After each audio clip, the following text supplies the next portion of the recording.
La Unión Europea, probablemente por primera vez desde la anexión de Crimea, decidió realmente golpear la economía rusa. No jugar a juegos, ¿no? Sino decirle por primera vez a Putin que ya es hora, que es hora de detener la guerra. Hola, bienvenidos otra vez a Joe Blogs. En el episodio de hoy quiero hablar con ustedes sobre lo que está sucediendo en la economía rusa y específicamente sobre el endurecimiento serio de las sanciones contra Rusia. ¿Cuáles son estas sanciones y por qué deberían preocupar al Kremlin según la Unión Europea? Ahora, si siguen el canal, saben que en realidad esta es la segunda parte de este video. Primero hablé de las sanciones a los recursos energéticos, gas natural licuado y petróleo, y de por qué la Unión Europea las está endureciendo ahora. En especial se enfoca en China e India como compradores de este petróleo, siguiendo la recomendación de Donald Trump. Recientemente impuso aranceles a la India por importar productos a Estados Unidos, su principal mercado de exportación. Pidió a la Unión Europea y al G7 seguir este ejemplo, y vemos que esto está sucediendo ahora y vemos que esto está pasando en este momento. Trump, como saben, impuso sanciones a la India, pero hasta ahora no ha tocado a China. A los europeos se les dijo, demuestren que realmente quieren el fin de la guerra. Sanciones financieras y técnicas. Así que escuchemos a Ursula von der Leyen, quien es la líder de la Unión Europea, sobre lo que está sucediendo con respecto a las sanciones financieras. Estamos enfocándonos en las lagunas financieras que Rusia utiliza para evadir las sanciones. Estamos imponiendo una prohibición de transacciones para bancos adicionales en Rusia y bancos en terceros países. Estamos reforzando la lucha contra la evasión de sanciones. Las tácticas de evasión se vuelven más sofisticadas, por lo que adaptaremos nuestras sanciones para adelantarnos. Así que simplemente la detendré aquí. Ella dice que van a añadir más bancos rusos, Esto es Úrsula tratando de justificarse un poco. Yo diría algo así como, lo que hemos hecho no detuvo a Rusia, pero eso significa que le duele a Rusia, que le está afectando. Entonces no fingíamos, como dice Trump, sino que sí lo intentamos. Bueno, tal vez no lo intentamos tan fuerte como deberíamos haberlo hecho. Bueno, está bien. ¿En qué se diferencian las nuevas sanciones de lo que supuestamente ha estado deteniendo a Rusia durante 10 años seguidos? ¿No la detuvo? Entonces, ¿qué fue lo que impulsó a Europa? Y prohibir las transacciones en criptomonedas. Así que la Unión Europea ahora está reforzando las sanciones para tener en cuenta las criptomonedas. Y si sigues el canal, sabes que desde el inicio de la guerra, Rusia de hecho ha estado usando pagos con criptomonedas como una forma de seguir realizando y recibiendo pagos. Así que si vemos este gráfico, en realidad es difícil obtener cualquier dato oficial. Obviamente Rusia no publica detalles sobre lo que hacen los mercados de criptomonedas y tampoco los propios mercados de criptomonedas. Aunque existen registros públicos, nadie realmente publica nada que diga, esto es cuánto está usando Rusia. Estas son las últimas estimaciones sobre el uso de criptomonedas por Rusia desde 2021. Entonces, en ese año, que fue antes de que comenzara la guerra, se estimó que hubo alrededor de $20,000 millones en transacciones en Ucrania. Recientemente subí un video sobre lo mismo. Las incursiones en el espacio aéreo de la OTAN no significan preparación, digamos, para un ataque contra la OTAN. Lo más probable es que desempeñaran un papel para la política interna de Rusia, para el consumo interno, eso es lo que dicen, y no en el frente de combate. La situación para Rusia solo empeoraba por estos incidentes, por estas tensiones.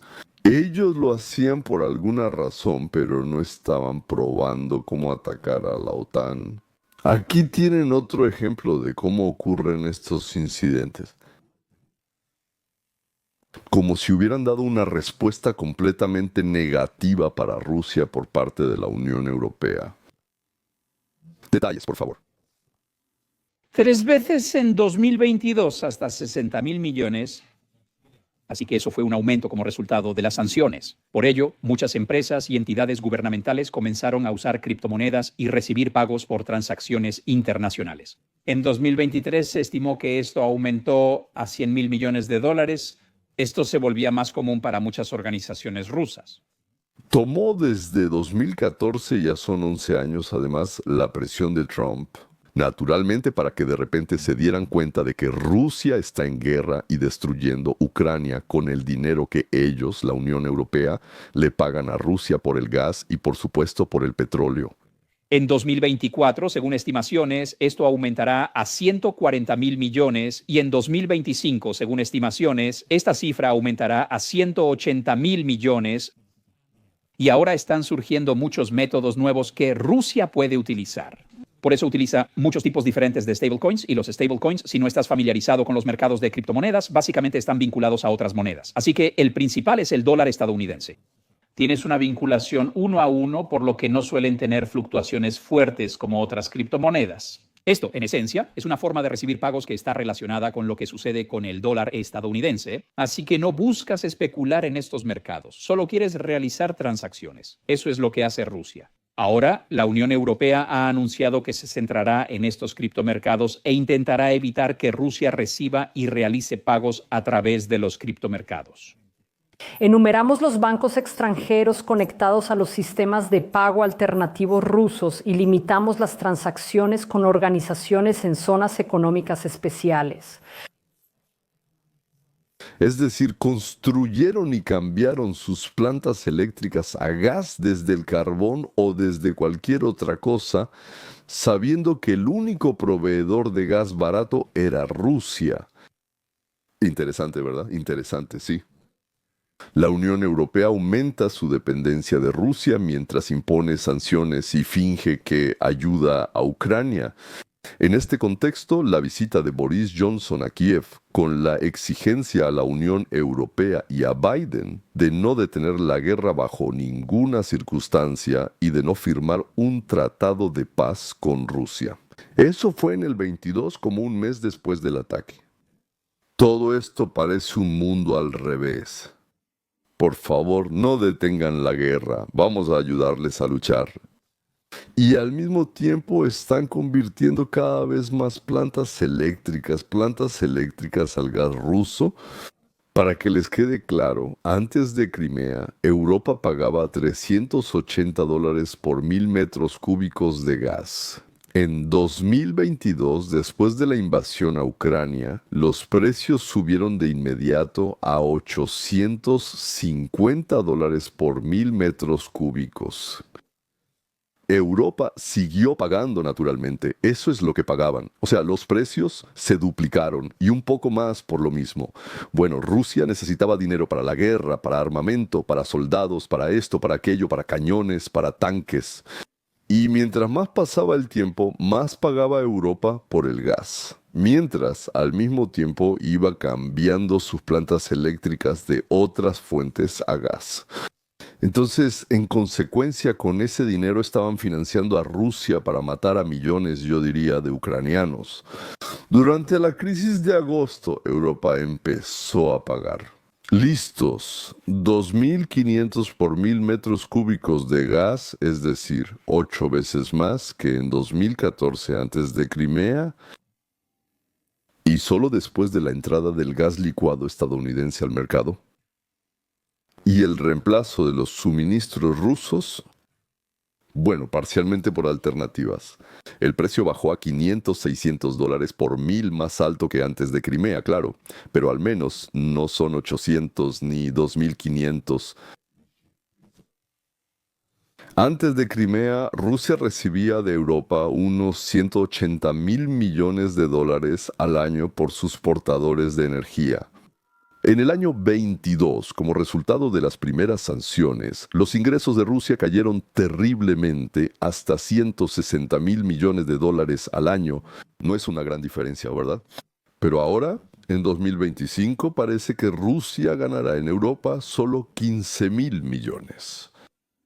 Si Europa hubiera actuado de inmediato, Rusia se habría desinflado. Pero eso significa que las reducciones graduales en las compras llevaron a que Rusia encontrara una alternativa a Europa, la India, que refina el petróleo y se lo vende a la misma Europa. Así que la lógica de toda esta historia es la siguiente. Los europeos no compran petróleo directamente a los rusos, sino que compran petróleo refinado, petróleo ruso refinado por los indios. Veamos también qué más pensó la Unión Europea. Entonces, primero, la Unión Europea compra a la India productos derivados del petróleo ruso por 20.000 millones de dólares al año. La mayor parte de ese dinero termina en Rusia, aunque los europeos dicen no comprarle directamente. Pero ahora los europeos... Se supone que estas sanciones no 19 deberían detener la compra de todos los productos petroleros rusos y cosas por el estilo, y encontrar proveedores alternativos. En los últimos 4 años hemos visto un gran crecimiento y este año los pagos podrían llegar a 250.000 millones de dólares. Por eso, este sistema será dirigido por la Unión Europea. Hasta ahora, Rusia podía usar este sistema sin ningún problema. Ah, claro, Rusia utiliza buques cisterna fantasma que supuestamente no tienen relación con Rusia. Y ahora más de 550 de estos buques cisterna tienen prohibición. Es decir, antes eran unos 300 y ahora, pues, estos también. ¿Y qué es una prohibición? Una prohibición significa pasar por los espacios marítimos europeos, la posibilidad de detenerlos ahí, investigar, interrogar, averiguar si tienen seguro, qué tipo de seguro tienen y cosas así. O sea, bueno, un retraso serio, digamos, por así decirlo, en el transporte de petróleo ruso a la India. No sé sobre los productos, por así decirlo, después del procesamiento indio, pero al menos llevarlo a la India y a China será más difícil. Aquí puede haber algo interesante. Trump dijo a la Unión Europea, yo golpearé a China solo si ustedes golpean primero. No creo en su palabra, que dicen que supuestamente seguirán. Primero háganlo y luego, y entonces seguiremos. Rusia no se ha tomado ninguna decisión sobre la transferencia de propiedad de Rusia a otro país. En realidad, eso probablemente sea poco probable. Entonces escuchamos que la Unión Europea planea emitir un bono para Ucrania llamado bono de reparación y ese dinero será entregado a Ucrania. Ucrania solo devolverá ese dinero cuando Rusia pague por toda la reconstrucción tras la guerra.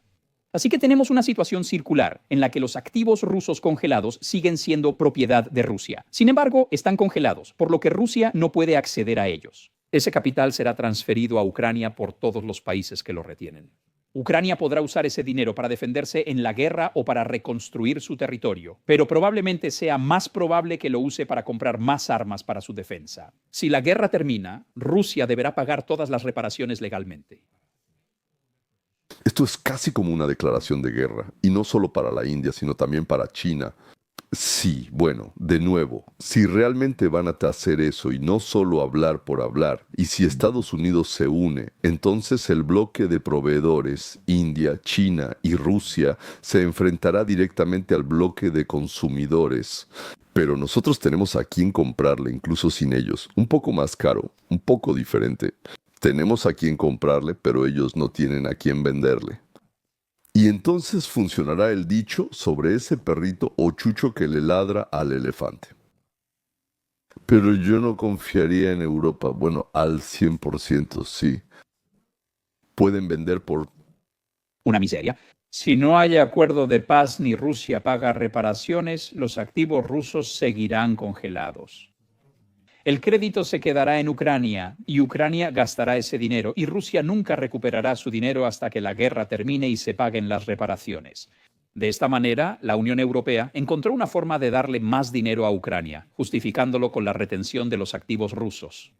Estamos imponiendo nuevas restricciones directas a la exportación. Por primera vez, Ucrania tiene la oportunidad no solo de conservar lo que ha mantenido, sino también de tener más ventajas en las negociaciones que Rusia.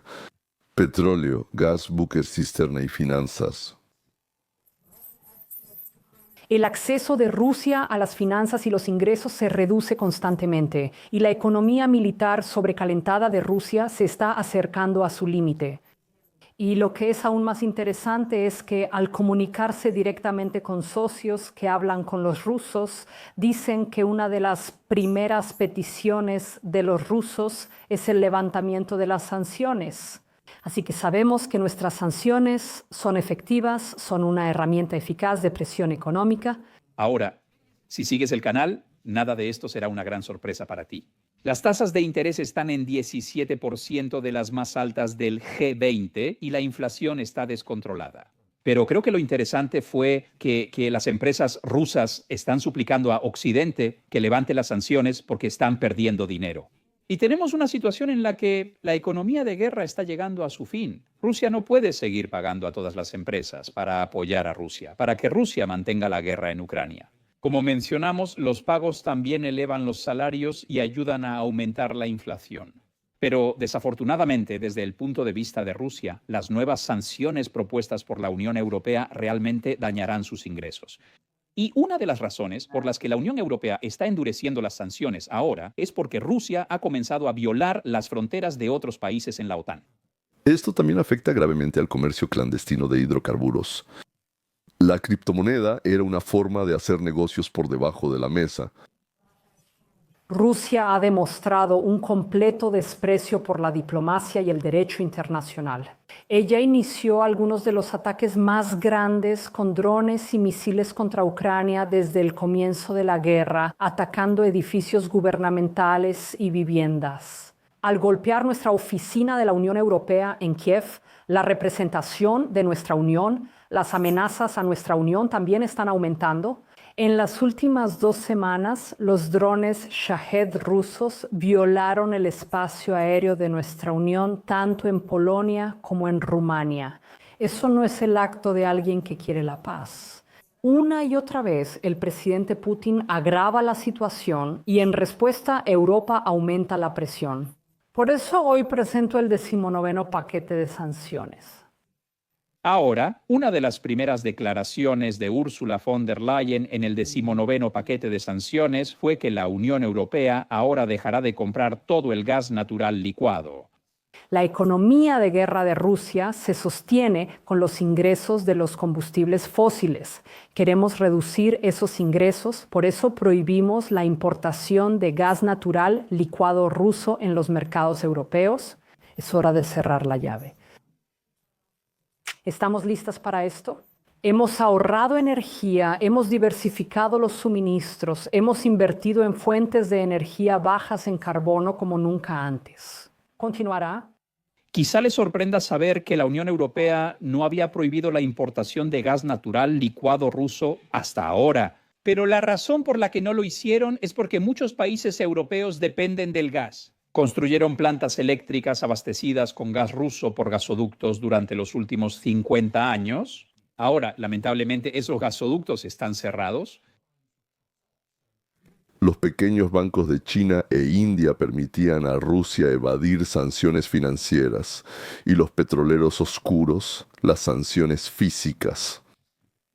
Así que aquí he representado varios niveles diferentes. Arriba están los precios de mercado en la sección verde brillante. La verde oscuro muestra qué sucedería si se cumplieran todas las restricciones de precios. Así que básicamente esta es la situación con la que nos enfrentamos. Luego establecí un tope de precios en $50, luego en 45 y en 30.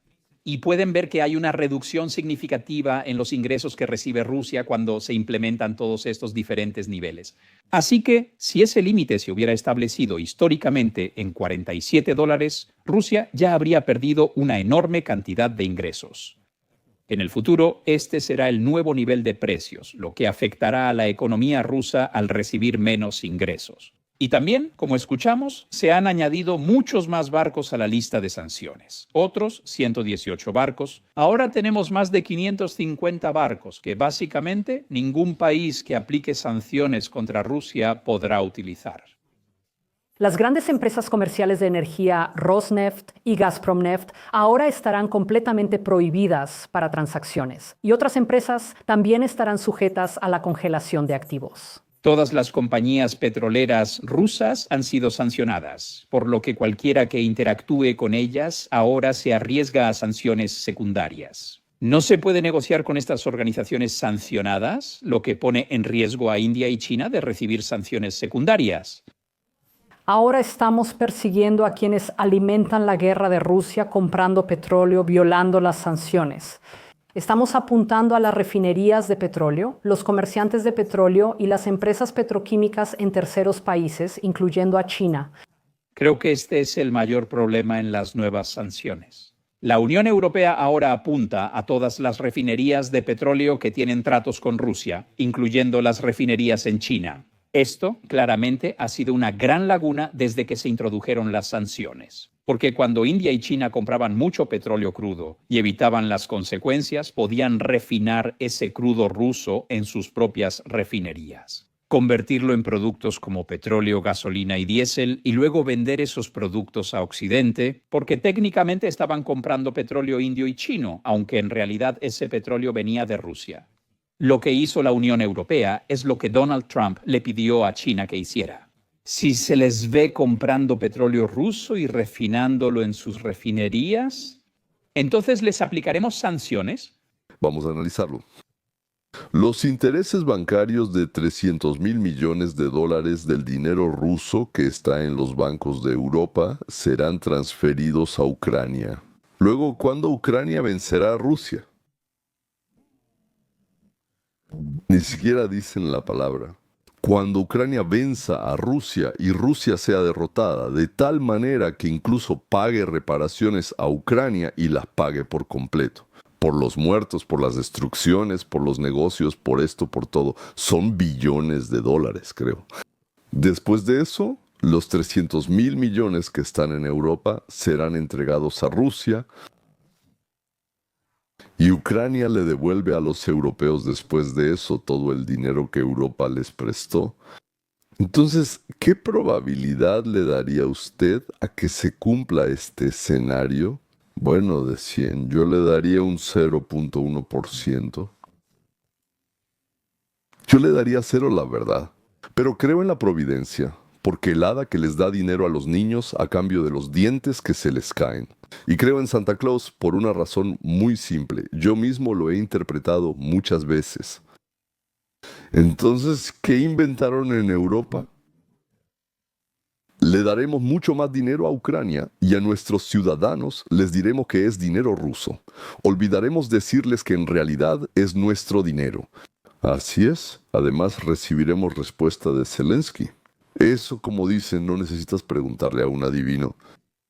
En cuanto la Unión Europea y el G7 apliquen estas medidas, ¿cuál será el resultado y conclusión de hoy?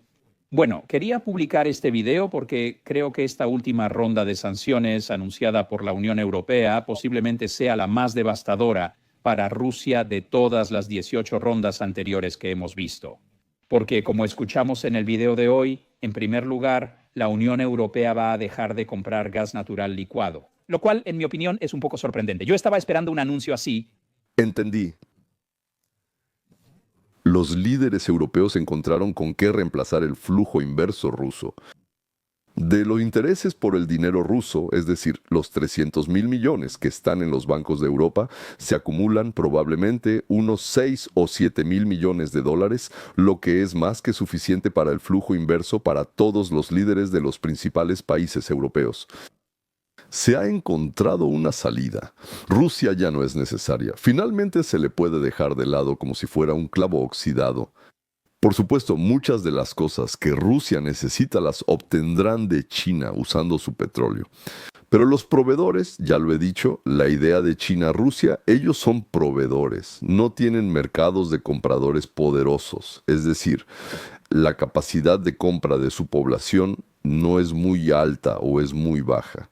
Y esa es la principal limitación de los suministros para que los competidores puedan reemplazarlos en nuestros mercados. Y lo principal, según entiendo, en estos 19 paquetes de sanciones europeas, esa es la idea principal. Un arancel del 50% a las importaciones indias en Estados Unidos, porque la India sigue comprando petróleo ruso. Así que esto posiblemente podría ser el punto que todos estaban esperando en cuanto al fin de estas compras por parte de China e India. Hasta ahora, China e India no han respondido. Será interesante oírlos. Pero en realidad, si miramos la economía de la situación, sería una locura arriesgar todas sus exportaciones a Estados Unidos y Europa solo para seguir comprando petróleo ruso. Porque el petróleo ruso es más barato que los precios generales del petróleo, pero no mucho más barato. Eso no modificará la economía de ambos países. Pero perder todas sus exportaciones a las economías más grandes del mundo, la Unión Europea en su conjunto y Estados Unidos, absolutamente destruiría ambas economías. Por eso creo que estas nuevas sanciones pueden ser un punto de inflexión que hemos estado esperando, en el sentido de que Rusia tendrá que tomar una decisión. Si pierde todos esos ingresos como resultado de estas nuevas sanciones, simplemente no podrá sobrevivir. Eso es imposible. Lo interesante es que la Unión Europea ha anunciado otras sanciones que también son muy importantes. Por supuesto, no sé si Rusia, India y China están preparadas para tales escenarios. Tal vez lo estén, tal vez tengan ases bajo la manga que nosotros no conocemos o que yo no conozco. Todo es posible. Pero lo que está claro es que los líderes del mundo occidental siguieron los pasos de Donald Trump o lo siguieron usándolo como bandera. No sé, díganlo como quieran. Europa finalmente empezó a hacer algo que debió haber hecho hace un año, 2 o tal vez incluso 3 años, pero empezó y gracias a Dios. Y Trump, bueno, digamos que eso vendrá después. Al menos quiero decir que Ucrania ha visto la luz al final del túnel, damas y caballeros. Ucrania ve la luz al final del túnel, pero yo no confiaría completamente en los europeos. Como dijo Trump, ustedes primero y luego nosotros los seguimos, porque de otra manera no habrían hecho nada. Eso es todo. Adiós.